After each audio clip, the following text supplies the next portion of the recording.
2013 কারো কারো কাছে 13 সংখ্যাটি অশুভ হিসেবে বিবেচিত হলেও নতুন এই বছরকে আমন্ত্রণ জানাতে উৎসব আয়োজনের কোনো কমতি ছিল না।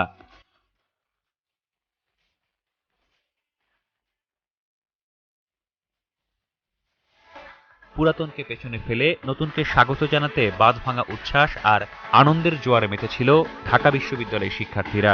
কনকনে শীতের মধ্যে দল বেঁধে নেচে গেয়ে উচ্ছল আনন্দে তারা বরণ করে নেয় 2013 সালকে।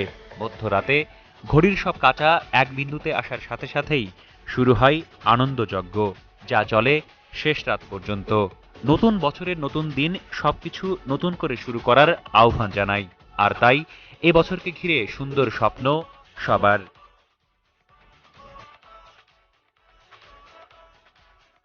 আমরা দেখেছি গত বছর রাজনৈতিক অঙ্গনে অনেক হানাহানি মারামারি ছিল, তো আমরা চাই দুই নেত্রী একসাথে বসে বিষয়টি সমাধান করুক। আগামী বছর বিশ্বযুদ্ধের মতো বিভীষিকাময় হত্যাকাণ্ড আমরা আর দেখতে চাই না। আমরা চাই চিহ্নিত যুদ্ধাপরাধীদের বিচার আগামী বছর সুষ্ঠুভাবে সম্পাদন হোক।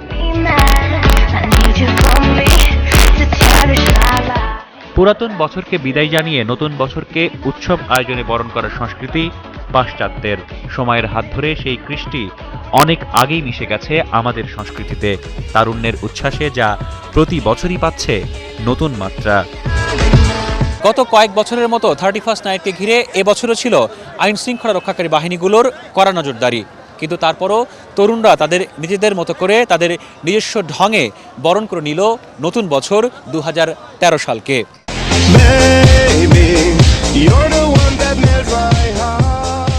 এদিকে 31st নাইটে রাজধানীর 5 তারা হোটেল ও বিভিন্ন ক্লাবে ছিল আধো আলোর রঙিন সব আনন্দ আয়োজন। ভোরের আলো ফোটার আগ পর্যন্ত সেই আনন্দযজ্ঞে নেচে গেয়ে উৎসবে মেতেছিল সব বয়সের মানুষ।